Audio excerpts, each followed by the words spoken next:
This next ad comes to you from a company that's cooking the best omelets you'll have all year, all while changing the world one egg at a time. It's called Just Egg, and I'm happy to tell you about it because Just Egg is a cholesterol-free, plant-based egg that will give you the most decadent quiches of your life, the fluffiest scrambles, and the easiest egg sandwiches. Or in my case in particular, I love a good Just Egg scramble in the morning on an English muffin, a little bit of cheese and beautiful barbecue sauce. I think it's fantastic and it tastes great.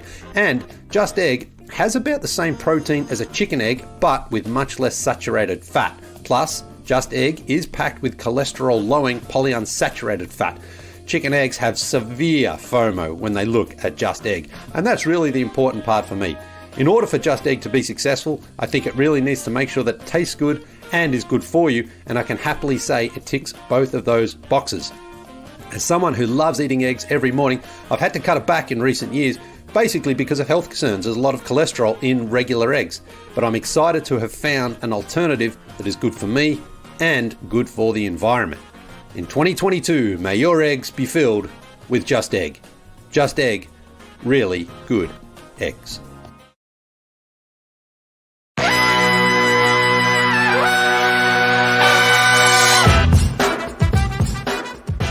Good morning, sweet world, and welcome to the No Dunks podcast on the Athletic Network. It's Monday, April 11th. I'm J.E. Skeets, and alongside me, thanks to the power of technology, we got Tess Mellis. What's up, Tess? What's up, everybody? 2 more days until I get to see you guys in person. 2 more days till we're in the studio. Can't wait. Back in the Classic Factory, oh so soon. We got our Top Shot hot boy up there, Trey Kirby. Ayo. Yo. The international man of mystery, back from Aruba, taking it to the max. Leigh Ellis. Friends. Leigh, good to have you back stateside. And still filling in for JD. You see him here. I'm not even sure JD's ever coming back at this point. He looks like he's enjoying himself in the one photo I've seen of him in Mexico. But we got guest producer Andrew Schlecht. What's up, Andrew? Ready for the play-in, hanging in the yard for a couple more days. Yay. No, forever. You're here now. Sorry, it's the way it is. Shout out to the stream team for joining us live right now on YouTube. It's Sicko Week here for you NBA fans. So subscribe to No Dunks on YouTube. Make sure you like the show, comment, share it, all that good stuff. Email in your NBA questions to nodunks@theathletic.com. Keep them coming. We've got a fun week of shows lined up. Yes, Tass is right. At one point, we will make our way back to the Classic Factory. But we got play-in games to preview and predict over the first couple of days here before we get to the actual playoffs at the end of the week on the weekend. But we did have some notes here, Leigh. There's a lot happening right now in the NBA. I'm going to chuck a bunch at you. Then we'll get to previewing and predicting, again, the play-in games. But we had Joel Embiid becoming the first center since Shaq to win the scoring title.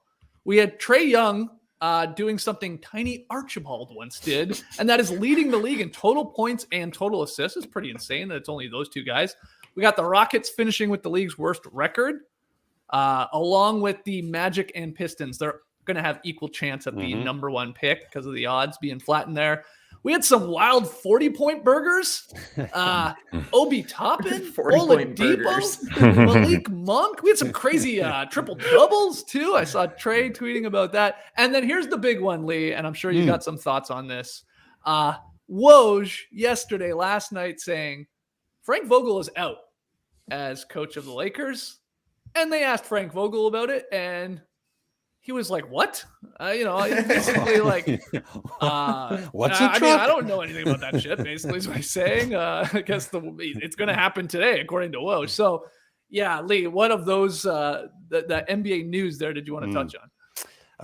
Well, there's lots in there, isn't there? There's some good, some bad, some pretty ugly. And I think I will start with the ugly because that is the big thing here. The Lakers are likely to move on. It hasn't become official yet. He wasn't on the exit interviews, though, there, Frank Vogel. So he's done in LA. And look, he's the way they've treated him, I think, has been bad. I've been saying this a lot this season. We've known for a while that it's very, very highly unlikely that he wasn't returning this season. They could have fired him a few months ago and at least sort of said, okay, you're not our guy. We're going to move forward to someone else. Instead, they've strung him along like this, making him believe that there is somehow a chance he could hang on next season. But anything short of a championship, I think, was going to be the death knell for him then. Look, Frank Vogel's been a good soldier. He maybe isn't the best coach. Fair enough, okay? But at least you show some respect to a guy who did bring you a championship, and I don't think they've done that. I don't think they did that even at the start when they signed him. He was their third choice. They gave him the contract for 3 years. He wins a championship, and they sort of begrudgingly gave him a 1-year extension, which is one of those dead on arrival sort of contracts. It's like, we're only giving you this because we sort of have to. And they've just been so badly in the way that they've shown a guy who's brought them a championship. So I think that's bad. I think Rob Pelinka is the one here who deserves all the heat. I think he's done a terrible job as the GM. If you go back to even in the early days there, the signings he's made, LeBron, okay, but LeBron basically wanted to go to LA anyway, and Magic Johnson was the one who apparently finalized that deal. Anthony Davis eventually goes to the Pelicans. That's because after the Pelicans finally gave up and in return got a ton of draft picks and draft capital from the Lakers there. And then you look at what he's done this season. Guys like Rondo, Dwight Howard, Trevor Ariza, Kent Bazemore, just nothing players for that team. And of course, that's after they trade for a guy who did not fit playing with LeBron in Russell Westbrook, instead giving up Kuzma and KCP, who two guys at least fit in playing around LeBron. So Rob Pelinka is the one here who's done a bad job. But Jeannie Buss as well, it starts at the top. She's the owner. She's the one who ultimately has all these decisions, along with Linda Rambis, of course. But ultimately, there's a Rambis. Finally, man. The Lakers have been an embarrassment of a franchise this season. There's no question that the way that they've treated people and their coach has been terrible. So in some ways, Frank Vogel's probably like, glad to escape that sort of environment, but he's still a head coach for the Lakers. You want to go there and you want to succeed, and that is still one of the glamour positions in theory. But it's very interesting. There's names being linked with that job now. Quinn Snyder, I think there's some possibility there because I think his time in Utah is coming to an end. Doc Rivers, I think his time is also coming to an end in Philadelphia, especially if they go out in the first round. Nick Nurse has been. Why the fuck would Nick Nurse want to go to LA? Honestly, he's a hero in Toronto. He's a rock star, man. Yeah, he can elevate the career there. Okay, good counter. Yeah, there's no reason. Yeah, he was on Murdoch Mysteries as the coach of the Raptors. He could be on like a real TV show if he goes to LA. I mean, Nick Nurse has done everything in Toronto. He's loved by the fans. He's loved by the players. He's got a good relationship with the Messiah. He just signed an extension himself not too long ago. I don't know why you'd want to up sticks and go to the Lakers organization, but that to me is still, this has been one of the most humiliating seasons in the Lakers history. Would never have happened under Dr. Jerry Buss, I believe, because they at least showed some more class in running the organization. But the last 2 seasons, I think, has been shocking for just the way the Lakers have treated people and handled their business. Yeah, what do you think, Tass? Anything to add to Leigh there, and Vogel being made to be the scapegoat here on a brutal season, though the construction of the team left a lot of people scratching their heads? Oh, of course, it was the construction. I thought the construction of Woj's tweet, giving everyone the news, was incredible. To quote Woj, Frank Vogel has coached his final game for the Lakers, a decision that's expected to be shared with him as soon as Monday, sources tell ESPN. I feel like the verbiage of these tweets is just, it's getting nuttier and nuttier. Just more nuanced every single month we get here. It's very creative writing. I'll say that. I think what the Lakers may do is get very, very creative with their roster. My question is, if they stretch Russell Westbrook's contract, his $47 million that he's owed this season, would it be smarter for them to just say, we'll pay you that $47 over 3 years and release you to be able to sign other players, because they're pretty handcuffed with the way their roster is constructed? Or, as Mark Stein was reporting, that the Hornets are somewhat interested in Russell Westbrook coming to their team because they want to clear up the books, because they've got to sign LaMelo Ball and Miles Bridges to long-term deals. They're still on their rookie contracts. I know it's a bit of a stretch, but they're paying Gordon Hayward $30 million in these next 2 seasons. Could Gordon Hayward and Kelly Oubre make sense for a Russell Westbrook in that type of package?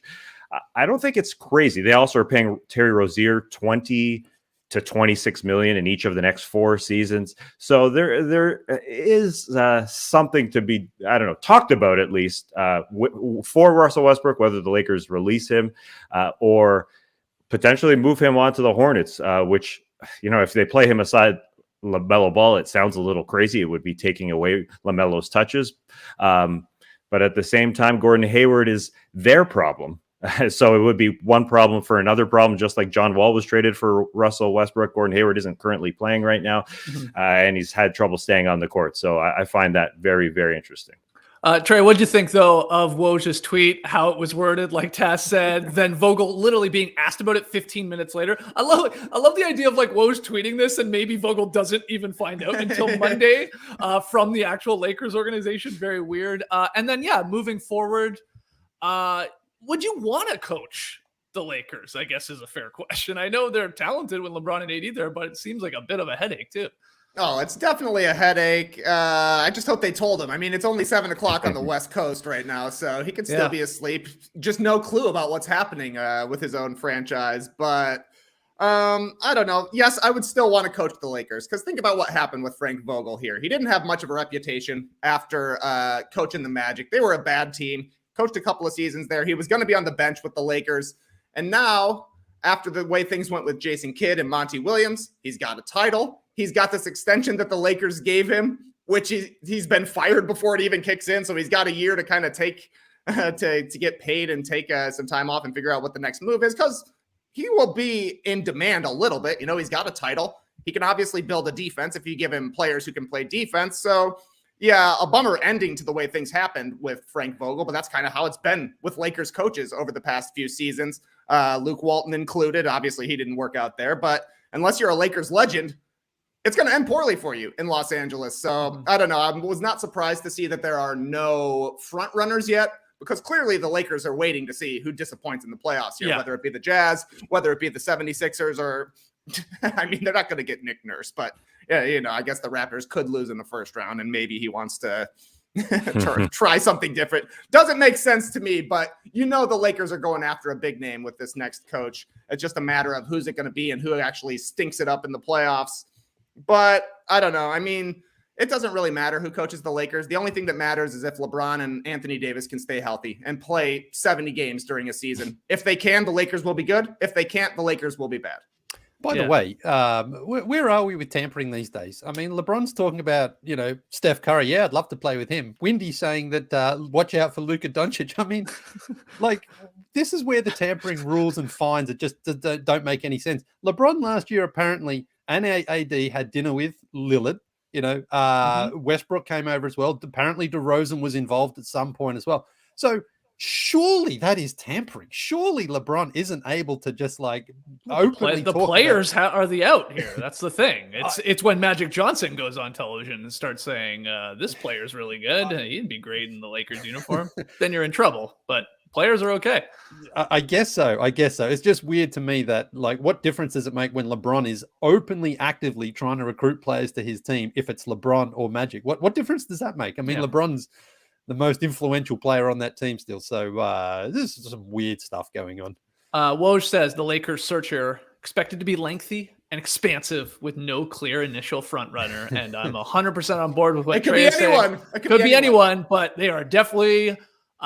if they have their eye on one of these coaches in one of these playoff series, they probably are crossing their fingers and hoping, say, Quinn Snyder and the Jazz lose in the first round, be it Doc and the Sixers lose in the first round, and they get like one of these guys they want if that's who they have in mind. Because you think they usually like a marquee name. I mean, they did settle for Vogel, right? I mean, it was missing out on who? Monty Williams, and Ty Lue. And Ty Lue, that's right. And so Vogel was their third choice. And Vogel got him a championship. And yes, it helps when you have LeBron and AD healthy. But he gave them a defensive identity, which they were lacking. And that was the weird part. They go win the title with defense, and then they like completely just like pivot the entire different direction and give him all these old guys that don't play a lick of defense. And he's probably left going like, what do you want me to do here? Had to have been frustrating. But he's got a title. So there you go. Okay, that's enough on the Lakers, at least until they hire their next coach. Play-in previews and predictions, Tass. Let's get this started. We obviously know these play-in games. So let's start here on today's show with the two on Tuesday night, tomorrow night. And we'll begin with the Cavaliers versus the Nets. Cavs are the 8th seed. Nets are the 7th seed. So they'll be hosting this one at the Clays, as the Nets Twitter account likes to call it. They're really pushing that, I've noticed. So let's talk about this. Keys to this game. It's only one game, of course. You win, you're the 7th seed, and you'd be taking on the Celtics. Maybe X factors and then ultimately predictions. But get us started, Tass. What do you got your eye on? Oh, the Cleveland Cavaliers. They end up in the play-in after such an incredible season. It hurts. But as we saw when the Nets played the Cavs on Friday, second last game of the season for both these teams, they suited up against each other. The Cavs are not going out easy. Even if everyone's picking the Brooklyn Nets, they play hard. But I think they need their most rugged, tough player back in Jared Allen to win this game, because I'm picking the Brooklyn Nets as well. But if we go back to Friday, I'll show you the reasons why they need Jared Allen in there, because it came down to the fourth quarter, and the Nets outscored the Cavs 35-19 in that quarter, and it was just 11-point wins. So I'm trying to tell you that it was a close game coming down the stretch, because the Nets are going to chill for a lot of the game defensively, and the Cavs are going to put up points. Darius Garland scored 31 against the Nets. That guy is going to score against the guards of the Brooklyn Nets. Ben Simmons ain't coming back on Tuesday night. Evan Mobley back from an injury. He scored 17. Lauri Markkanen scored 17. Karis LeVert, revenge against the Brooklyn Nets. He scored 16. The Nets are going to score no matter what, but they are not going to blow out the Cavs, because I think the Cavs are going to fight.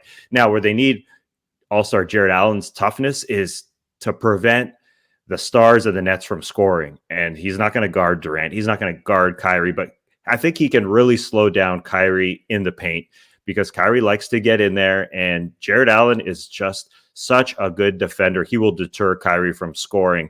So this star power that got them over the hump in the fourth quarter can be deterred if Jared Allen comes back and stops some of those easy ones now. He's got an injured finger. He hasn't played in over a month, but he had a full workout this weekend. He kind of looks ready to go from my dumb naked eye on the television. He looked like he was good out there. And on Friday, he would just, for another example, why Jared Allen would be great, he would just shore up some of the easy ones. Andre Drummond, he killed the Cavs. He had 15 and 12, 5 offensive rebounds in just 23 minutes. Bruce Brown had 4 offensive rebounds. I think if Jared Allen is back, he'll control those backboards, and then he could do to the Nets what Drummond did to them, grabbing offensive boards. That's where they have to be taken advantage of. That's where the Nets' weakness is, their front line. And it is a good thing, as I mentioned, Evan Mobley back. He's now played 2 games. He had 18, 10, and 4 blocks on Sunday. So this Cavs season that is a freaking roller coaster, losing their backcourt of Ricky Rubio and Colin Sexton, and losing Evan Mobley, losing Larry. Everybody's been hurt on this team. Now, if they can get back their front line for Tuesday night, I think it will go down to the wire and should be an ugly game. And it should be like Darius Garland and Karis LeVert trying to make it work against Kevin Durant and Kyrie Irving, which you automatically say, well, that's a losing equation. But if Jared Allen is in there, I think there could be a fight down to the wire in this game. All right. Jason Fire 34 here in the stream team. Looking forward to the Kyrie revenge tour.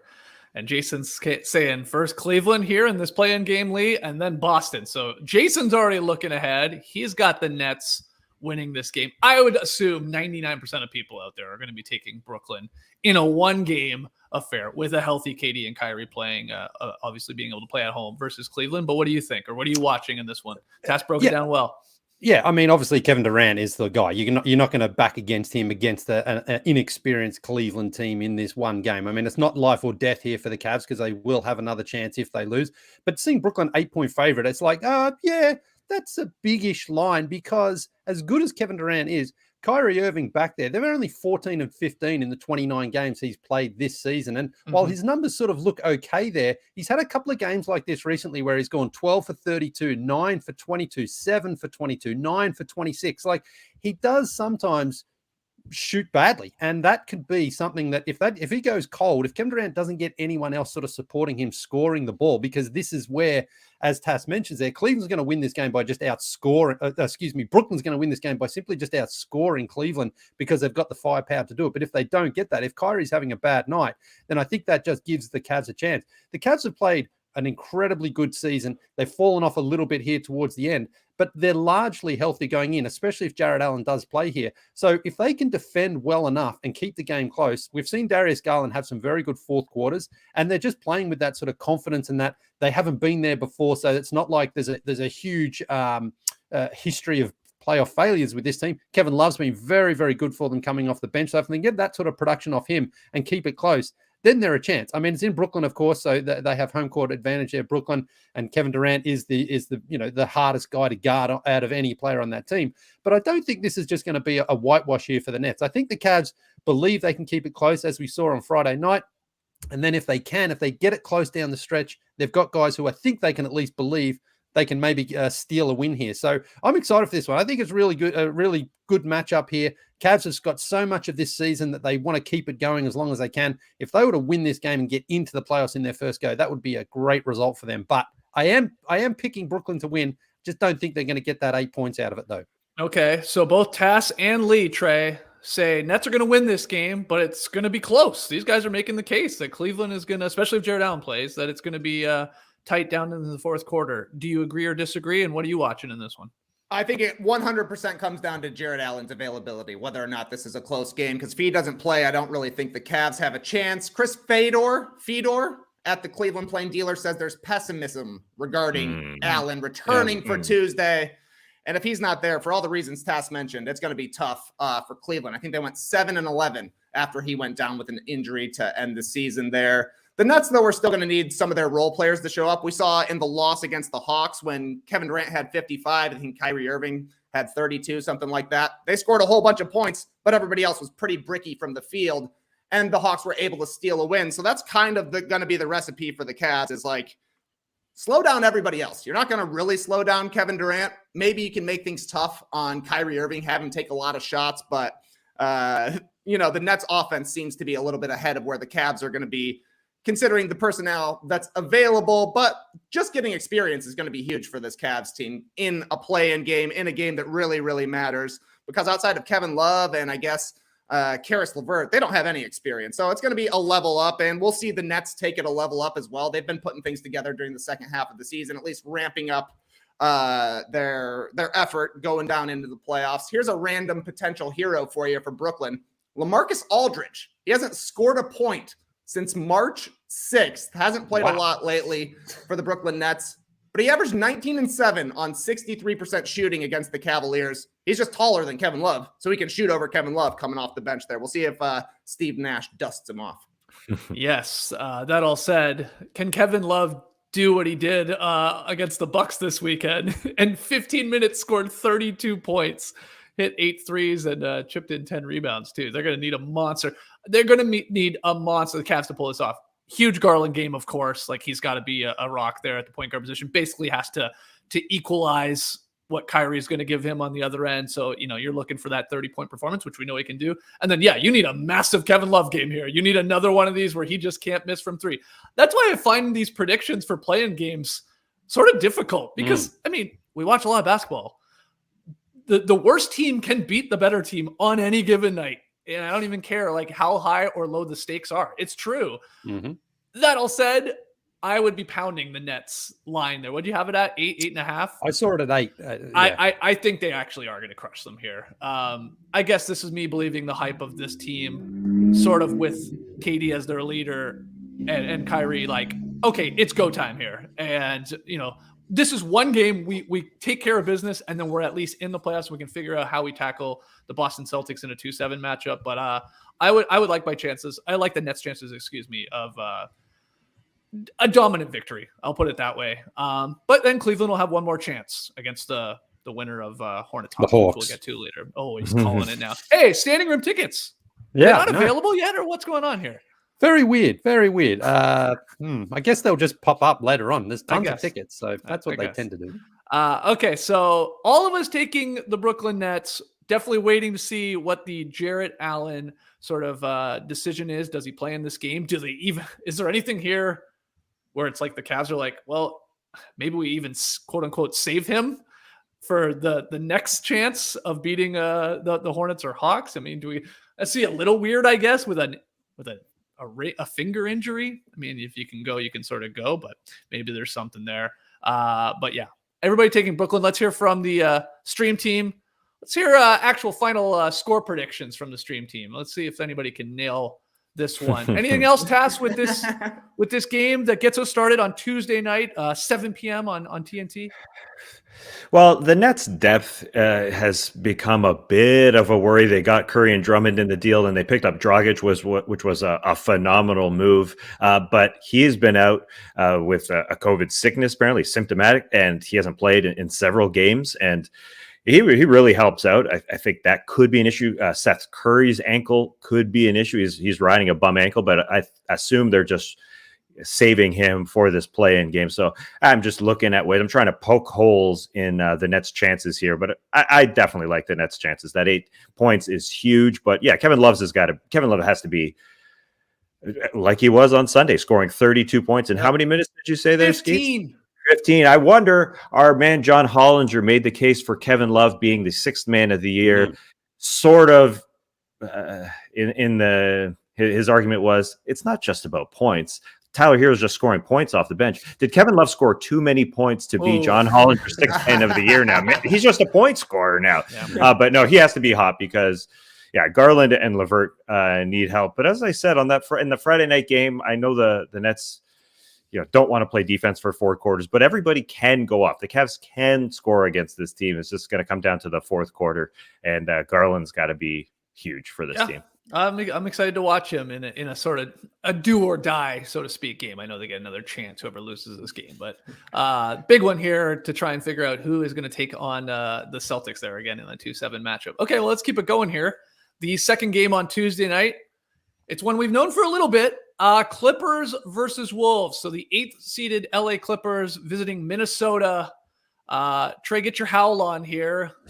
What are you watching in this one game here? What's the X factor? What's your prediction? This is a huge test for the Timberwolves. They had a great season, their best in 16 years, if you really want to make the argument. But they kind of sputtered there at the end. They lost 6 of their last 10, and a lot of it just seemed like a lack of focus and kind of stopping doing what had made them such a fun team to watch in the middle of March. And now they've got to beat the Clippers, who are basically the same team now that took 2 games off the Suns in the conference finals last year. Plus, they added Norm Powell and Robert Covington. Plus, Paul George is back, coming off 3 months of rest. And that really matters because in the 3 games that Paul George played against the Wolves, the Clippers won those 3 by an average of 19 per game. The one game he didn't play, the Wolves won, but it was also COVID rosters. This also happened way back in the day, November. So early in the season before the Wolves were really clicking. But massive test for Minnesota. And the key to everything is Karl Anthony Towns. He needs to dominate this matchup, needs to dominate this game.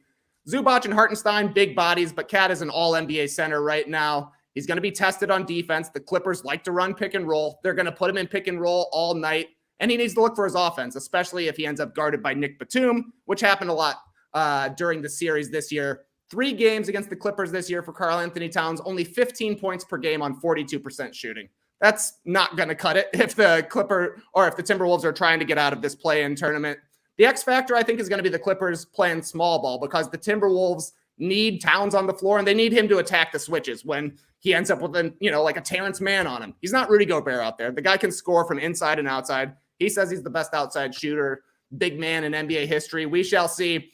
He needs to have an all-NBA style game playing against the Clippers because that is a clear advantage for the Timberwolves coming in. So throw on those gorilla fight videos. Watch them from now until tomorrow night, buddy. You got to be fired up. This cannot be a take a backseat game for Karl Anthony Towns. Yeah, I think something to watch in this, to speak to what you were talking about there, Trey, with Towns having to have a big dominant game, is when Vanderbilt is out there, especially, that guy cannot stretch the floor. He has to be around the basket. So what the Clippers will likely put the center, the big Zubac, Hartenstein on him, right? I say on in quotes because it's like they're sort of roaming.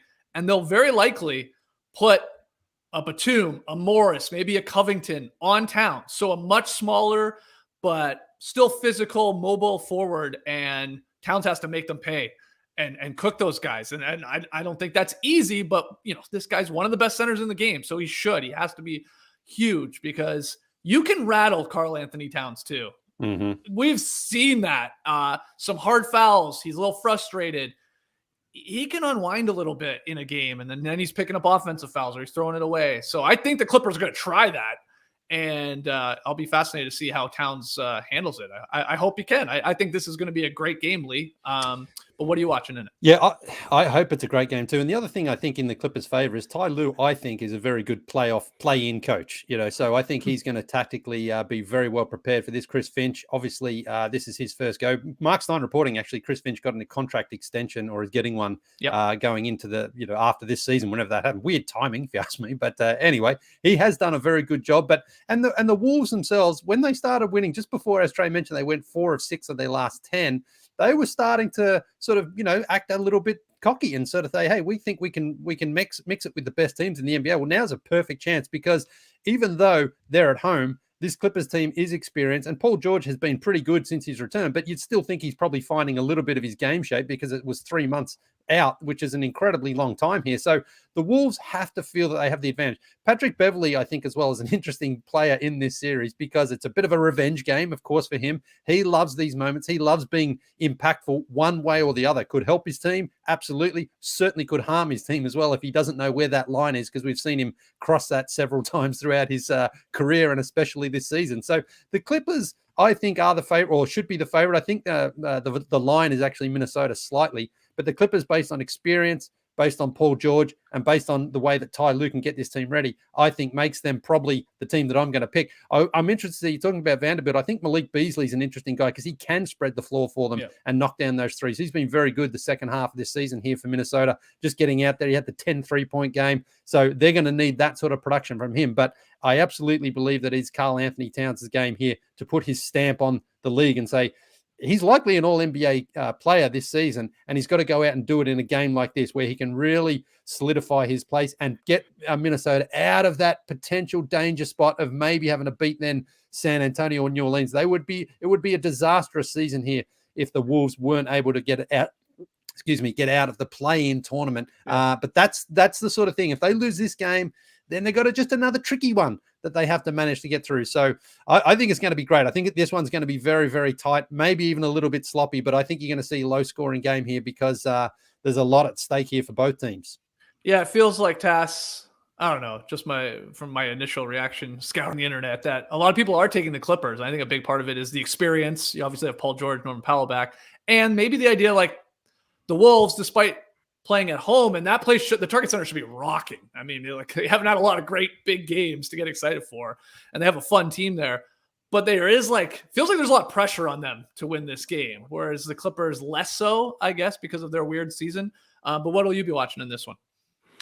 Yeah, and the Wolves end of the season just struggling, and the Clippers just they're playing with house money right now. They're the underdog, but at the same time, the Wolves should look at themselves as the big favorite in this game. We're going to see what happened to Luka Doncic the last 2 postseasons against the Los Angeles Clippers in this one game. The Clippers are going to get rough with Karl Anthony Towns. They're going to get physical with him. And as Trey mentioned, he hasn't had a good season against the Clips, shooting only 42%. And so we're going to see, the guys who were assigned to Luka, like Marcus Morris and Batum, to go just rough up Karl Anthony Towns somewhat. And Karl Anthony Towns really has to test the officials and get as physical as he can on the offensive end. And he should be able to win that battle. But even if he wins that battle in the first quarter, the Wolves are always a team that gets up in the first quarter. They always give the leads back. And the Clippers are really good at coming back from double-digit deficits, while the Wolves are among the league leaders in losing double-digit advantages. So this is going to be, a bit of a roller coaster game, I think. The Clippers are good at getting down and coming back. They got down 0-2 in the first 2 rounds last season. Now it's got to be done in one game, but they came back and won both those series last year. So they're going to try and, look at themselves like the more physical team like they have in the postseason past, and as the team that's got way more experience, because they do. The Wolves really have Beverly going, and as he said about when he was talking crap to Russell Westbrook online, if you remember, I made 2 conference finals with 2 different teams. So that's their experience right there. That guy, and otherwise they're lacking in terms of the experience department. So Chris Finch might have to go quick with taking Jared Vanderbilt out, maybe putting Taurean Prince in there to extend the floor a little bit, to give Cat space. But Cat should have a lot of space and should be dominating. So the other guys, I think, will follow suit. If Cat has a good game, then the Wolves should win this thing. I know the Clips are the hot pick right now, but really the Wolves should look at themselves as the favorite. Yeah. Cat, aka Cat Williams, as some call him. Did you guys see that? I think he's competing with Anthony Edwards for just the mic check after the game. Like Anthony Edwards so good on the mic. I've heard a lot of Karl Anthony Towns lines the last few weeks. Like he said, this game is the real deal Holyfield. He's got a lot of lines he's just throwing out there. It's they're competing on that team. Beverly talks a lot. So Karl Anthony Towns just stepping up his mic game, I think. It's wild to think he's only played in 5 postseason games, Karl Anthony Towns. He hasn't played in the postseason. I mean, I'm calling this the postseason's playing, but since 2018 in one series that it was over in 5. And this is a long time ago. He's a different player.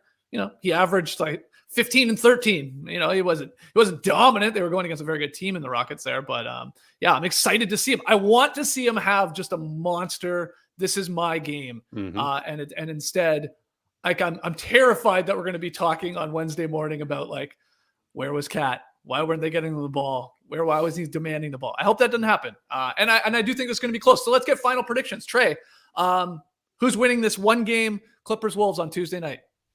One game, I got to go with the Clippers and my boy Playoff P. Wow. Okay. You know, I love how he shows up in the playoffs. Okay. Leigh, he was great last year. He was great. I can't deny it. Yeah, he was. Okay, we got clips from Trey. What about you, Leigh? Yeah, I also am taking the Clips. I just think the experience, I think Paul George and the way that Ty Lue's going to get the guys ready, I just think the Clippers are going to do it. And could be a little tough night there for the Wolves. Hopefully not. Hopefully I'm wrong, but taking the Clippers. Okay. Tass?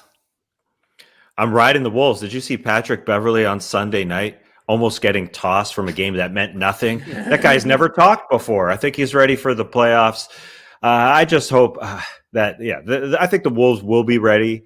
The Clippers, definitely Paul George helped this team go to the conference finals last year. I think it's easy to sort of just forget about the guy just had 2 months off. Is he going to be in playoff game shape for 4 quarters here? We'll see.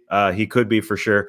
But I'm banking on the fact that the Wolves have done it for longer this season than the Clippers have. But I'm definitely in that camp that everybody else is, taking this as their upset pick. I can see that, but I'm going with the Wolves. I'm also going with the Wolves. I'm with you, Tass, especially because I want to hear Trey do his rendition of the Wolves of Minnesota, the Werewolves of London remix. So I want to hear that. And I think that place is going to be rocking, like I said. Pat Bev is huge. D'Angelo Russell, I saw the stream team saying it. He is such a wild card. I mean, he can have stinkers, and then you obviously see like a sort of that former all-star sort of player in him, and he can have really good games. So it's like, which one are you going to get from him? I mean, flip a coin, honestly, it feels like. But I'll take Minnesota in a very close game here. Though, Tass is right. If Minnesota gets up 15, 16 points in the first quarter, second quarter, do not turn it off. Do not go to bed on Tuesday night, okay? It's very likely the Clippers will come back because Minnesota will help give that lead back, and it will probably be close down the wire. But let's hear from the stream team. Drop your predictions. Clippers, Wolves. Let's see the final score. And we're going to take our first break. But I got one quick question, Skeets. I was meaning to ask. We haven't been together in the studio for a minute. Does somebody have a Timberwolves jersey? I feel like somebody did. Well, Leigh did. Yeah, but that was Halloween. But no, that one didn't make it from the studio. Didn't make the transition. No, but okay. Let me make some calls and see what I can do for you. I will accept any Wolf shirt. Okay. Timberwolves jersey preferred. Any Wolf shirt coming in number 2. Remember when we got those? We got an Adidas shoe, an Andrew Wiggins shoe. I thought the Timberwolves jersey was part of that package. You're getting there is a Wiggins jersey with a 22 on it, but I don't know where that's located. I'm gonna have to call our man Kaplan. Tell him to go search. All right, that's what Leigh's idea is. All right, get him on it. I actually just can't believe, Trey, you don't own that classic 3 wolves howling at the moon type of shirt that was popular for a couple of years. Yeah, it's pretty ugly though. So I couldn't put it on my body. No, okay. Just couldn't do it. Okay, well, if anybody the old Matt Bonner. Yeah, right. Exactly. Well, he had the one giant one. Yeah, the one. Yeah. If anybody out there's got a Wolves jersey, Trey can borrow, especially if they win on Tuesday night. Then holler at your boys here. Okay, we're gonna take our first break. When we come back, we'll start looking at some of the other playoff series locked in. We got some wedgies to show you, and of course, tweet of the night. So don't go anywhere. With Masterclass, you can learn from the world's best minds anytime, anywhere, and at your own pace. You can learn how to skateboard from Tony Hawk, improve your barbecue skills from Aaron Franklin, or learn wilderness survival from Jesse Krebs. With over 100 classes from a range of world-class instructors, that thing you've always wanted to do is closer than you think. And in fact, I consider myself a bit of a super masterclass pupil. So what I've done is taught myself all 3 of those at once. And I'm going to be putting them into practice shortly. So next week, I will attempt to skateboard through the unknown woods while simultaneously using a map and a brisket as a compass. Again, this type of masterclassing only for the advanced. So you stick to one class at a time. You leave the ollie flipping ribs to your boy Skeetsy, okay? Masterclass is super easy to use, though. You can access the material on your laptop, your phone, your TV. And with the new audio mode, you can even listen in your car or while traveling. Not that I would know. I only skateboard everywhere now, Hawk style. But if you have a car, you can listen to it. I highly recommend you check it out. Get unlimited access to every masterclass. And as a No Dunks listener, you get 15% off an annual membership. Go to masterclass.com/nodunks today. That's masterclass.com/nodunks. Terms apply. If you're a small business owner and you're juggling 100 balls in the air, you haven't got time to interview candidates who just aren't qualified for roles you have open. LinkedIn Jobs makes it easier for you to find the people you want to interview faster and for free. Create a free job post in minutes on LinkedIn Jobs to reach your network and beyond to the world's largest professional network of over 770 million people. Then add your job and the purple hashtag hiring frame to your LinkedIn profile to spread the word that you're hiring so your network can help you find the right people to hire. Simple tools like screening questions make it easy to focus on candidates with just the right skills and experience so you can quickly prioritize who you'd like to interview and potentially hire. It's why small businesses rate LinkedIn Jobs #1 in delivering quality hires versus leading competitors. LinkedIn Jobs helps you find the candidates you want to talk to faster. Did you know every week, nearly 40 million job seekers visit LinkedIn? Post your job for free at linkedin.com/nodunks. That's linkedin.com/nodunks to post your job for free. Terms and conditions apply. Leigh, they're wondering in the stream team if the Lakers are going to use LinkedIn for their head coaching search. How would they post that? Wanted head coach. Yeah, probably. That's exactly how you would do it. Previous experience preferred. Not necessarily required, though, because you can maybe take a flyer on someone, I suppose. Sure. One of the best things about Peloton is that they use real music in all of their workouts. We were just talking about jock jams here on No Dunks, and Peloton just recorded a series with them. I was doing a 15-minute workout that started with, "Oh, you're unbelievable." Yeah, try not working out to that song. Then I got into the Tootsie Roll. Let me see that Tootsie Roll. Hip Hop Hooray. Push it. Whoop, there it is. What a workout. Instructed by Jess Sims. Then I went on a run in Iceland with Jess Sims. Volcanoes everywhere. Then I went on a jog with Selena Samuela in New Mexico. Ooh. Leah, like this, pine nuts were falling from the trees as we jogged, and she told everyone her mom makes pesto with those nuts, collects them, grinds them, makes some nuts. Like many of you out there, I don't love working out, but Peloton has enough different features to keep me interested and motivated, and they're timely. I did a workout this morning that was recorded this morning. It just keeps it fresh, keeps me in the loop. I was also just at Disney, and Peloton has a travel series designed for when you're on the road. I was doing some plank up downs, hands, elbows, and Danielle came by and said, "Oh, you're getting pretty close to that disgusting carpet. Hope you don't catch something." And I said, "You picked this hotel. I just brought the Peloton." If you want to check it out, there is a No Dunk hashtag on there. Visit onepeloton.com to learn more. That's ONEPELOTON.com. All right, back with No Dunks here. Doing big numbers here on a Monday. People are excited for the play-in predictions. So if you're new to the show, subscribe to No Dunks and smash that like button. Help us out. Okay, before we get into some of the other playoff series, and I want to ask you guys which one that we know of intrigues you the most, we had some more wedgies. In fact, we have had wedgies 5 out of the last 6 days. And we'll go back to Friday night. It was Keon Johnson in Dallas with the the little floater sort of Float layup. wedge. Yeah, a little wedgie there. look at Luka. Acrobatic. Hanging That's on the rim cool. to pop it out. So yeah, here's another look at it. Good stuff. This is number 38, guys. There it is. Sorry, Berton's defense on this clip is very funny. Yes. They should not have let him wear number 44. To Sean Bradley for me. So that was number 38. And then we didn't have one on Saturday, but it's okay. We had one on Sunday, and it was Jalen Green from an interesting position on the floor for a wedgie. That's Deep. tough. Yeah. I mean, he's at the top. I'm a little to the side, but sticks it because he goes left and he's smiling. Yeah. He knows that's getting on no done. He's like, oh yeah, what a way to end the season. Went for what he had 41 points, I believe, in that game. Yeah. He's been dominant to end the season. I think 6 of the last 7 games he scored over 30 points. And the Rockets lost all of them, so flawless execution there by the Rockets. But good season from him. And I said, Tass, that's enough for me to give him Rookie of the Year. Get my vote. Stuck a wedgie. Scotty Barnes didn't stick a wedgie. Evan Mobley didn't stick a wedgie. Their season aren't over. Oh, no, I guess. Oh, well, that's Yeah. true. That's true. That's Regular true. season award, mate. Yeah.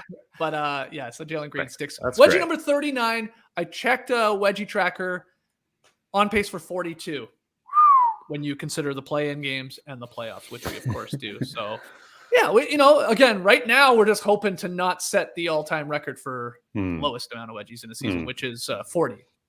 So need 2 more to avoid that, which I think we're going to get it. Don't worry. Okay. So let's talk a little playoffs. In fact, let me show you the playoff schedule that we know. Now, this is not play-in, remember. Those are on Tuesday and Wednesday, and then the final games of the play-ins on Friday. But on Saturday, and I think, Andrew, you've got it there in the yard, Jazz Mavs get us started at 1 p.m. Eastern on Saturday, this Saturday. Then we get the West number 7 seed, so we're waiting to see if that's going to be Clippers or the Wolves, versus the Grizzlies in the 3:30 slot. Then we got Raptors Sixers. Oh, my God, 6 p.m. start. What's going on? I love it. And we've got the Nuggets Warriors wrapping up that day 1 of the NBA playoffs at 8:30 p.m. Eastern. And then the one we know on Sunday, it's Bulls Bucks, though, of course, that one is to be decided time-wise and network-wise, trying to figure out where they're slotting that. So, Trey, we know, this is what we know, right? We know Bucks Bulls 3-6, Sixers Raptors 4-5, Warriors Nuggets 3-6, and Mavs Jazz 4-5. Of those 4 locked in, which one intrigues you the most as we get ready for the weekend? Well, 3 of the 4 of those series sound pretty tight, Skeets, and I am obviously most excited for the guaranteed blowout. But your mileage may vary. The most intriguing, though, easily Sixers versus Raptors. Yeah. No one has more questions to answer than Philadelphia going into the postseason. They made the big trade for James Harden. He has his own playoff baggage in the past, alongside everything that's gone on with the Sixers in the past 5 seasons, basically. Also, Philadelphia got the matchup they could not have wanted because the Raptors are deeper, they're more athletic, and they're better coached, but the Sixers do have Joel Embiid and James Harden. So the first question to me is, how many minutes is Embiid going to be able to play? Because he's dominant when he's on. 29 points, 11 rebounds per game, and the Sixers win those minutes. But he's not going to play 48 minutes a night, probably. It's also the first round of the playoffs, and they're trying to win a title, which means James Harden's really going to need to play to his capabilities. Maybe a week off will be beneficial to him to get a little bit of his burst back, but he's going to have a tough go of things playing against a bunch of switchy, long, active defenders in the Raptors. You also throw in the Matisse Thybulle wrinkle. We know he's not going to be able to play games 3 and 4 in Toronto, which means Pascal Siakam is probably going to be running wild once again because I doubt Doc Rivers wants to have Joel Embiid guarding him for the entirety of the series. So this one kind of feels like a toss-up. I mean, who knows? It basically comes down to, can the Raptors outscore the Sixers enough when Joel Embiid is sitting? Maybe they can. Yeah. Tass, I assume this is the one that's got you salivating the most here, especially as a Raptors fan, a potential upset here in a 5 slot. Yeah, I'm most concerned with Trey getting home for a game 3. They're scheduled on Sunday now for game 1. It really throws things in a flux there for Trey. When's he going to go home for game 3? For Bucks Bulls, you're talking, yeah, home. Yeah, as far as I'm concerned for you too, Skeets. When are you going home for game 3? It's a Saturday game 1. Yeah. 6 o'clock. Wow, That's so easy to get to, Skeetsy. You can't. That is an easy time to get to. You're right. I mean, you're flying Saturday morning if you want, no problem. To Philly, yeah. Yeah, but to Philly. Oh, yeah. Good point. Yeah. Hey guys, they're on the road, guys. Yeah. But You're killing it right now, Leigh. Listen, Raps fans should go bonkers. They've gone bonkers all season long because they say their team gets no respect. And it's already starting. Shaquille O'Neal on TNT said the Sixers are going to win in a sweep. What the is that? What is that? Raptors fans. That's a man that hasn't watched a single Raptors game this season. Right. And a lot of America hasn't. And that's what Raptors fans always say. And they've got a point in this case. Sometimes they get a little overzealous. We're not getting the calls. We're playing 5 versus 8. Well, right now, they are not getting any sort of appreciation. The Raps just dismantled the Sixers. They beat them in the non-Embiid minutes, as Trey said. Embiid just got to play a ton. And, if he plays 45 minutes, if he can, if Harden can help him with when he sits at the very least and help him when they're out there together, then the Sixers should be the favorites. There's no way in hell I'm taking them. But there's a bunch of factors. As Trey said, there's so many questions. Matisse Thybulle can't play on the road. He would be phenomenal against Pascal Siakam, to even though he's smaller than Siakam, to at least try and slow him down, because the Sixers had to resort to putting Joel Embiid on Siakam, and that just hurts their overall defense. Anyways, I know we'll get into breaking this series down, but just first feelings, you got to be pissed if you're a Raptors fan, but then take a step back and say, we didn't have OG Anunoby, we didn't have Fred VanVleet in that game that they just beat the Sixers. So they've got to feel good at throwing not only OG at Harden, but Siakam, and then some Scotty Barnes, even some Fred, just to peeve him off, to get underneath him. And can Harden just reboot and say, oh, my burst is back? I mean, potentially he could be just passing off the last couple months for these moments, but he's the key. If he decides to be a 25-point scorer, then the Raps are just going to have a hard time keeping up. But they have so many weapons and at slowing him down and making him look like he doesn't have that burst. So it's going to be fun. Yeah. Raptors Sixers part 3. Let's call it that. Go all the way back to the Iverson Vince days. And then of course the Kawhi shot in the corner to eliminate the Sixers in their championship run. Raps don't have many teams that they've played 3 times in the playoffs, because they haven't been to the playoffs very many times. The Nets, how many times has it been the Nets? Just twice? Sounds right. Yeah, well, Brooklyn, they played Brooklyn down in the bubble, and they played them. In 08. Yeah, didn't they play them? No. In 2011, where the Paul Pierce series. Oh, yeah, twice there. So 3 times. Yeah, I care. I care. So this is number 3 for the Sixers, 3 for the Nets. It might be number 3. We have to fact check it. No, that's true. We have not been on fire today here. Well, Masai Ujiri has said F the Nets at least twice. So Leigh and Taz said it, just for everybody joining us here live and listening. Like, we are going to do some deep dives and make our predictions for these series, but we have all week to play with some of these, and we got a lot of shows to fill, so we don't need to do it all here today. But is there a series? Let's go to the West, Leigh. Of those 2 series that we know, be it Warriors, Nuggets, and Mavs, Jazz, which I think both look pretty great on paper, and there's some questions surrounding both of those series. Which one intrigues you the most in the Western Conference? Well, I think the Mavericks Jazz now, because Luka Doncic's health is under a bit of a cloud right now. He strained a calf yesterday. And according to In Street Clothes, this sort of injury, and again, we don't know the full extent of the injury right now, could potentially take 16 days for him to come back. Now, he gets a little bit of an advantage here, because usually the playoffs, the season ends on a Wednesday and they playoffs start on a Saturday. Well, they ended on a Sunday and they don't start until a Sunday now here for the it is Saturday, sorry, for the Mavs and Jazz. So he's going to have a few extra days here to at least get ready and potentially play.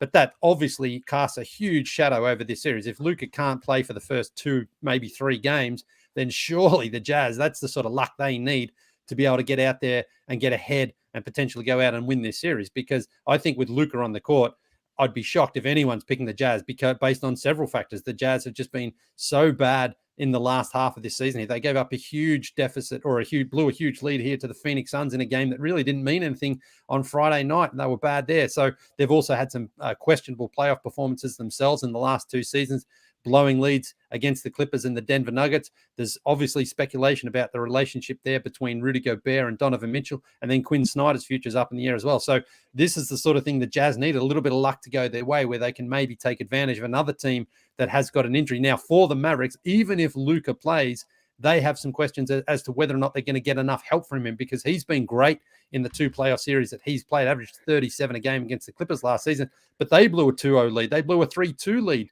to the Clippers and couldn't win at home to knock the Clippers out last season. And I think part of the reason was they just didn't have enough help. Boban was maybe their second best player in the end of that series, which is not a good sign there for the Mavericks. But Spencer Dinwiddie's come over. He's been brilliant since he came over in the trade. And he's the sort of ball handler, creator, guy who can get his own shot. He's had a couple of game winners. He's stepped up and really helped out. But is guys like Finney Smith and Dwight Powell, can they raise their game to the level they need in the playoffs? Because they have been better in the second half of the season here, but we haven't seen it in the playoffs. So I think this series is fascinating. Of course, if Luka is in any sort of way not 100%, then I think it tilts it back towards the Jazz. But if he is fine, if this is only a minor injury and he's able to go certainly in game 1 or 2, then I'll be taking the Jazz. I'll be taking the Mavs in that series. They have got home court advantage as well. This is a man that just got back from vacation. Yes, he did. Hit me with another Boban. Well, he was there. Remember, Boban started, and it was like he was actually, you're right. he was better than Porzingis last year in the in that series. So Boban's still on that team. He's a big playoff performer. I mean, maybe against Rudy he gets a handful of minutes. I don't think so. That's not the way the Mavs go have been playing. 1-on-1. Yeah, they're just going small these days. But look, for the Utah Jazz, they will be honestly hoping and praying that Luka is at least hobbled in this series, because they desperately need to win this first round series. If they don't, expect big changes in Utah. Back to Bucks Bulls, that 3-6 matchup, Trey. You're the Bulls fan, of course. You haven't beat the Bucks since 2017, I think is how far it stretches December back, which is 26th. crazy. Wow. That was my wedding anniversary. I'd been married 2017. I guess I would have been married 9 years. So Laura and I were just celebrating that, that huge win over the Bucks, not knowing that it would be another 4 years afterwards that they can't get a win. That's amazing. What did you think of, or what's your take on Milwaukee was ducking the Nets this weekend with, sitting a lot of their guys, losing their game basically on purpose, letting the Celtics jump them to take the 2 seed. Or, you see some Bucks fans, I know Ziggy, one of them in our stream team, say, nah, this is what Bud does. It was a 3-4 night situation. Get the guys rest. They're not really worried about anybody. They've won the championship as a 3 seed. Yeah, what's your take on all of this, especially with your team being the one everybody wants to play?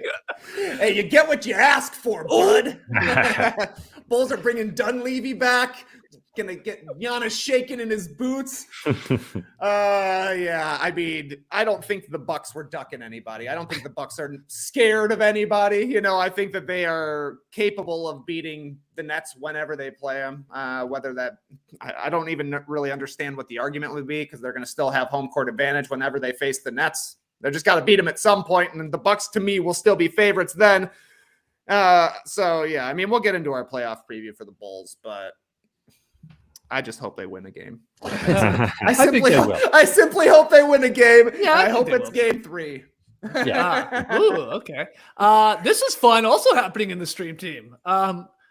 Courtney Barnes jumps in to say, "What's up? Just tuning in for a minute while waiting to get called back to the operating room for a C-section. I get a son today." Wow. So, amazing. Yes, mazel tov. Congratulations. I hope it goes well. And, people are wondering, do we get to name the baby? Well, yeah, we should. Yeah. Where are we going with, Hank? Or are we going with Gus? Gary? Gotta be Gary. it's gotta be Gary. Yeah. Gary Barnes. Sweet. Yeah. Get the stats up. Gary Barnes, one of the best bowlers for Australia's cricket team back in the 1980s, if I'm not mistaken. Barnesy, yeah. Sounds Gary like it. Barnes. That's okay. Look, I can't believe we've got a no-dunks baby named Gary. Anything else to add, Tass, to any of these series that we maybe haven't touched on? The Warriors Nuggets one is interesting too, because we don't know Steph Curry's status in that series. It's still up in the air when he's playing in it, I guess. I assume he's returning at some point, but is it for game 1? Go ahead, Leigh. I know you got a tidbit. It's better than my tidbit. Mine's actually back to the Raptors Sixers series. Skeets, I'm just wondering if you saw Zilla's email this morning. The newsletter, you mean? Yeah, the newsletter, yeah. Yeah, it's not a personal email to each and every one of us. It feels like it, though. It does. Yeah. No, I don't think I did. Well, there's a little line in here that might intrigue you a little bit. It comes from the Sixers Raptors series, and it says, the Raptors have no one in serious all-NBA consideration. That's interesting.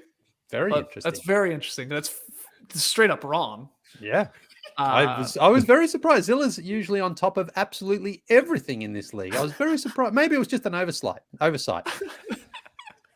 Okay, fascinating tidbit. Well, that's a nice. You know what? Way to set me up, actually, because I wanted to give everybody here listening and joining us live sort of the breakdown of what we're doing this week. So on tomorrow's show, we'll do the play-in previews and predictions for the other 2 games, because we've already talked about the 2 on tomorrow night, which is the Cavs-Nets and the Clippers-Wolves. Then on tomorrow's show, we'll talk about the Hornets-Hawks and Spurs-Pelicans. So we will predict those and preview those tomorrow. On tomorrow's show, Leigh, and this is you set me up nicely here with that Ziller tidbit, I'll be doing my 10 all-NBA teams tomorrow. I sat down last night. I put way too much time and effort into this. It's ridiculous. Then I had a guy on Twitter like making me rethink where I've got Aaron Gordon. And I'm like, oh God, maybe I do have to have him on the 10th team. I thought he was going to be a good year. It's tough. It's tough. It gets very difficult when I get down to my 8th, 9th, and 10th team. So yes, the 10 all NBA sicko teams, I'll share those with you guys tomorrow, and you guys can get all upset. And I got a bunch of snubs, so don't worry. On Wednesday's show, we'll recap the first 2 play-in games from the night before, and we'll start doing our deep dive on the actual playoff matchups, because we'll be able to talk about the Celtics versus the number 7 team, which we'll know, be it Cavs or Nets. And we'll talk more in detail and make our predictions for the Bucks Bulls and for the Sixers Raptors. On Thursday's show, similar idea. We'll recap the other 2 play-in games from the night before. We'll do our playoff and previews and predictions for the West series, including the Grizzlies versus the number 7 team, whoever we find out that is. And then on Friday's drop, we'll preview and predict the final 2 play-in games for that Friday night. Like, we'll set you up deciding who's going to be the 8th seeds, and we'll just tackle some big questions about the NBA playoffs in general. All of that coming this week, in addition to new no breaks, Trey, tomorrow. Is that correct? That's right, buddy. Australian GP. You watch it yesterday, Leigh? Yesterday? I'm catching up. I was on the plane yesterday, but it was a pretty exciting one. I know that. Oh, spicy. Very spicy. So that's no breaks. And then we've got new Survivor No Buffs coming on Thursday, which is we got a 2-hour episode this week on Wednesday, which is very difficult because we might be going down to the Fortress for a Hawks game if anybody can get these tickets. Leigh, you got to keep refreshing. Yeah, now that I'm back in the US, I can actually access Ticketmaster's website, so that's good to know. Yeah, wouldn't work while you were there, eh? Very weird. Yeah. Any fun things to share with us in the last couple of days in Aruba of your vacation? It was pretty good. It was very windy. I have mentioned that before. Extremely windy down there. What is this, also, OKC? What's that? Nothing. No, it's Andrew. But great place. And I just had a fan actually just DM me this morning and said, hey, you want to go and get some buckets while we're down there? But I missed him. So it couldn't happen, unfortunately. I would have loved to have gotten some buckets down there in Aruba. But great place, great country, very nice people. Too highly windy. Recommend it. Yeah, just a little windy. But, tough to shoot around. Yeah, that would have made it even more fun, though, wouldn't it? You know, I wonder how wonder if they're good at driving inside the Arubans. I don't think they'd have too many. Probably don't have like great jump shots, you know. Yeah, it might be some. There might be some double rims out there too. The weather. Yeah, those outdoor courts might be tough. Okay. Yeah. Great. I'm glad the rest of your by the way, I'm very excited. I just want to pitch a little again to No Breaks tomorrow. Very excited for my appearance there because the Grand Prix in Melbourne, you know how many like Melburnian men just want to talk about the Grand Prix as if it's ours and we own it, and because if everyone's driven around the track, it's like a street track, they close it off for the race. And so, before in the weeks leading up, the cops just get so many people speeding around the tracks because everyone's just ripping around in their car. Really? Yeah, it's awesome. So all the petrol heads come out. It's great. It's great Grand Prix. Save it, Nate. Save it. This was going to be our first questions. Oh, was talking to you all about Melbourne. Apparently, this was the biggest sporting event in Australian history. That's crazy to me.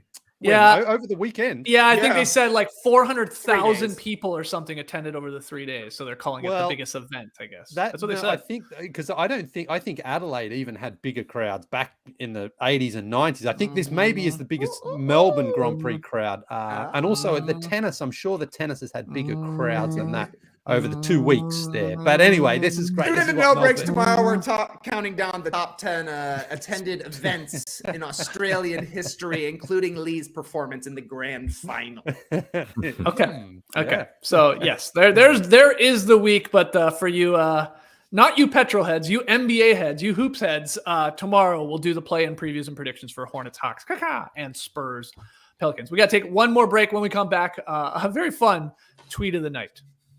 Yeah, so I just got back from Aruba last night. Loved it. You know what else I love? Coming home to my own bed, especially when that mattress is a beautiful Helix. Because as much fun as we had on the island, nighttime, not as much fun because you're sleeping on an Airbnb bed. It's fine, just wasn't my Helix. And, on previous trips, I've actually taken my own bed pillow with me because it's just the one I like. I hate it when you go to a hotel and you're like, too heavy, too thick, too thin, whatever. So I take my own pillow. Trying to figure out a way now. Tass took his Peloton to Orlando. I wonder if I can somehow ship my Helix mattress on your whole bed. Yeah. I mean, why not? Why not? But it is so good. And the reason I think I like it so much is because when I chose it, I ordered the right one online and it was so easy to do. So, you fill out all your preferences there and you get the right mattress based on your preferences. We went with the Dusk Luxe mattress, which is medium firmness, good for both back and stomach sleepers, which covers mine and my wife's preferences. She prefers to sleep on her back. I'm a sort of side stomach guy, so works for both of us. And that quiz I was talking about takes just 2 minutes to complete, matches your body type and sleep preferences to the perfect mattress for you and your partner. With Helix, you're getting a mattress that will be perfect for the way that you both sleep. Everybody's unique, and Helix knows that, so they have several different mattress models to choose from. You've got your soft, your medium, your firm mattresses. Mattresses great for cooling you down if you sleep hot. Mattress is great for spinal alignment to prevent morning aches and pains, and even a Helix Plus mattress for those plus-size sleepers. So if you're looking for a mattress, you take the quiz, you order the mattress that you match to, and it comes right to your door, shipped for free. You don't need to go to a mattress store again. Just go to helixsleep.com/no-dunks, take the 2-minute sleep quiz, and they'll match you to a customized mattress. And Helix, it's awesome. Now, if you don't believe me, you don't take my word for it. But if my word does carry any weight with you, then you can trust what I'm saying, because I do sleep on one every single night, and it's awesome. And we're actually thinking about getting another one for our child because he's due for a new mattress. And I'm thinking, why not go with a Helix? I mean, it works for us. You spoil that child. Oh, why not? Why not? But so you're not really spoiling them because it's not like you're going out there and splashing a fortune. They're very well priced mattresses for what you're getting. Helix was awarded #1 best overall mattress pick of 2020 by GQ and Wired magazines, and has been recommended by multiple leading chiropractors and doctors of sleep medicine as a go-to solution for improving sleep. Now, the best part for me, 10-year warranty, and you get to try this baby out for 100 nights. That's over 3 months of sleeping risk-free. If you don't love it, they'll come and pick it up for you free of charge. But how strong does a company stand behind its product to say, here's a custom mattress made for you, you get it for 100 nights risk-free, and we guarantee it's good for 10 years. So if you work that out, 8 hours a night for 10 years on that bed, that's a lot of hours right there. About 29,000 if you ask me. Anyway, Helix is offering up to $200 off all mattress orders and 2 free pillows for our listeners at helixsleep.com/no-dunks. Tell them the Big E sent you. This is a fun visual, by the way. Leigh dragging his Helix mattress through airport security. This bed is my emotional support bed, sir. I have to have it with me. I really just want to do the Seinfeld thing. You know how men think they're Superman, put the mattress on the roof and you drive, and then you're just like holding on with the one hand. Yeah, you could do that in the airplane. Yeah, exactly. Do I need to check this? Do I need a special bag tag? Can you put priority on that? Thanks. Okay, I'll see you down in Aruba. You've heard of slanging the hog skin and slinging the old cork ball, but what about slinging your TV? Sling is the best of live TV for the best price. It's everything you love about live and on-demand television without the long-term contracts and hidden fees. With Sling, you can get channels like ESPN, TBS, TNT, CNN, HGTV, many other letters and more, plus 80,000 on-demand movies and shows.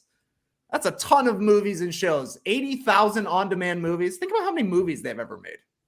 An unbelievable amount. There's also 50 hours of DVR storage included, the ability to pause or change your subscription at any time, and so much more. Watch your favorite comedies, action, drama, and adventures, suspense and thrillers, documentaries, news, and sports for just $35 a month. That's it. Sign up in 5 minutes and start streaming right away on your TV, your phone, or your tablet. It's the easiest and cheapest way to watch the TV you love, both live and on demand. So take control of your entertainment with Sling, the TV you love for a price you'll love. Try it free today. Go to sling.com. Restrictions apply. Speaking of movies on TV, I've started noticing that Weekend at Bernie's is on a lot. I think it's back, like it's back in the zeitgeist. I'm telling you, it's really strange to me. I love it. It's one of my favorite movies. But like, people just referenced it so much that they're like, "Oh, we got to put that on TV again." Yes, I'm 100% convinced. I don't remember this ever seeing this in the guide, and now I see it all the time. Weekend at Bernie's. So yeah, maybe we should do a film session for Weekend at Bernie's. Okay, let's get Didn't they make a Weekend at Bernie's too as well? Yeah, I believe so. Yeah. I don't think I saw it though. Still dead though. Yeah. Spoiler. Let's get to tweet of the night. Tweet of the night. Wow. Twitter.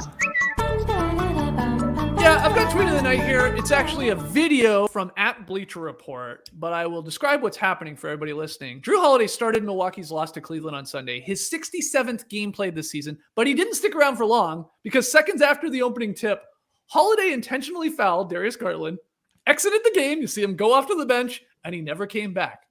And he gets a little standing O from the Bucks players. So why? Well, a lot of you listening or watching to this, you guys are sickos, so you know. But Holiday's game total, 67 games played, it triggered a $300,000 plus bonus in his contract. And so him just playing Leigh in that 67th game, you know, they don't want to risk an injury to him. Obviously got a big series coming up against the Bulls, and he got it. 8 seconds, boom, he's out.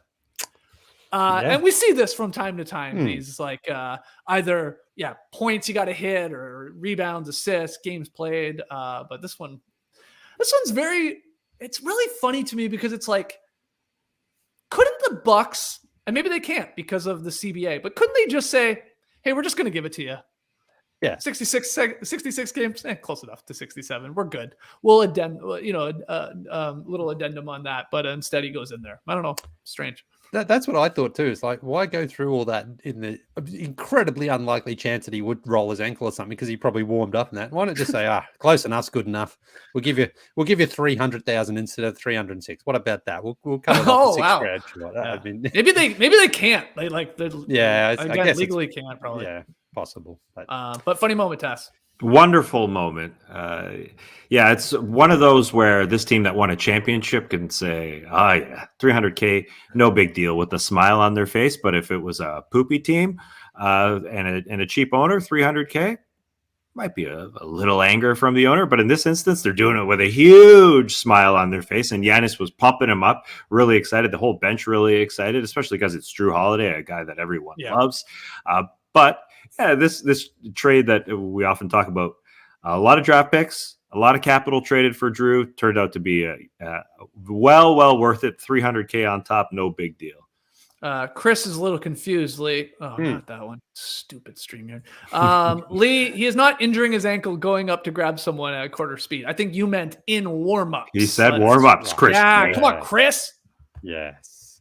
Anything can happen. Glenn McGrath rolled his ankle just before the second test of the Ashes in 2005. Knocked him out for the series. Australia lost for the first time in 20 years. Crazy things can happen, man. In your face, Chris. Yeah, in your face, Chris. Yeah, 300 grand. I mean, what's Jrue Holiday earned in his career? He's on like he must have earned like 250 million in his career. I mean, is he going to need that 300,000 more?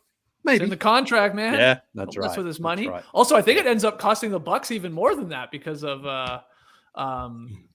Luxury tax. Yeah, I think it's I think it might be over $1 million. It ends up costing them there. Maybe in addition to the rebounds thing, stuff like that. But anyway, good point here by Ziggy. NBA is watching the Bucks like a hawk. They got hit with a tampering fine not too long ago. They had the problems with trying to sign Bogdan Bogdanovic. They lost some draft picks for that one, so they got to do it by the book here. But Skeets should have just weekend at Bernie's them. Have Giannis and Brook Lopez just carry Jrue Holiday out there for the tip. That's a good idea. He's wearing glasses on. Why not? Why not? I do love the clip too because you can tell that Jrue has told Garland, I think, in advance, before they right. I'm going to come up and wrap you up here. I'm not playing really tonight. I'm just playing to get my bonus. It feels like that to me. And Garland's laughing as Jrue starts approaching. He's like, oh, damn, he is going to do this. Well, if he knew, he should have shot the three at least. And then all right. Ooh, go to the line. Yeah. That's good. Chris Paul would have for sure. That's next level thinking. Okay, so fun tweet there from Bleacher Report. I know Worldwide Wob had it as well. That was making its way around the Twitterverse yesterday on Sunday with 15 games on. Leigh, how'd you watch them all on that plane back? They have live TV on Delta these days, yeah. So after I watched a couple of Curb Your Enthusiasms, I tuned into a little basketball. No Mrs. Doubtfire to watch? That's like Weekend at Bernie's. Sometimes it's there, sometimes it's not. And sometimes when it's there, it's for 6 months straight, and then you just can't find it anywhere. So I know. Yeah, these things come in cycles, you're right. They do. It's time to bring back the Doubtfire. Hashtag. I'm still. How have they not remade that? Every other movie's been remade. Hey, Vince Carter never win in the dunk contest again. That's perfect. No, but people have said, that he ad-libs so much. There's a whole other cut of Robin Williams just going off the cuff there. Right. And, just make a second version of it. Yeah, and the director, I can't remember who the director is, has basically said that they are going to try to do that at some point. So I would love to see that. That would be wild. Been working on it for 30 years. Yeah. Wow. Yeah. Okay. Well, let's wrap up this classic. Just right there. It goes Mrs. Doubtfire, Weekend at Bernie's, and this Monday podcast here from No Dunks. But we'll call it here. Again, really excited for tomorrow's show where we'll preview and predict the other two play-in games. And then the games start on Tuesday. No games on tonight, which is a little wild. So, hey, Leigh, take the night off. All right? All right. Why not? Okay, go back to vacation. Email in your NBA questions, though, guys. NoDunks@theathletic.com. Follow us on Twitter, Instagram, Facebook, TikTok @NoDunksInc. Get yourself an Athletic subscription. Go to theathletic.com/NoDunks. $1 a month for up to 6 months right now. Some great stuff. Bill Aram had a great article on the Vogel getting canned here by the Lakers. I thought that was an amazing article. Actually, it was funny, Leigh. He started that article on The Athletic sort of like a LinkedIn job post looking for the next Lakers coach. It's pretty funny. So highly recommend you can check that out. Did he send it to you in an email? No, that one I seeked out on the website. But, thank you to Tom Ziller for sending me and Leigh an email every morning. I can't wait to dive into that too and correct him on his Siakam there. I think Siakam is going to make it. The actual All NBA team. I think he's going to be. By the way, I made an addendum to my All NBA teams. LeBron, they only lost 49. You can't lose 49 games to be All NBA. So he's out. He's out. Yeah, DeRozan's going to a forward and Trey Young's coming in as a guard. So wow, perfect. Okay, interesting. Well, I will share my 10 All NBA teams on tomorrow's podcast as well. The sicko teams and all the snubs I have. So that'll be fun. So join us tomorrow, 10 a.m. Eastern, live here on YouTube. Till then, Clipper Bros. You heard it here first. Have a great time. Turn up. Love you guys. Awesome. Thanks for joining us, and I'm just showing the boys my elbow. Whoa! I will bleed for this show. I'm not good at taking care of my wounds, but as I said, I did some up-downs at Disney, and I suck at putting Band-Aids on. Yeah, that's just a carpet burn. What? And maybe I caught a disease, like Danielle said. I'm not sure. Yeah, I'm never touching a hotel carpet ever again. Bro. Embrace the day, people. You could stay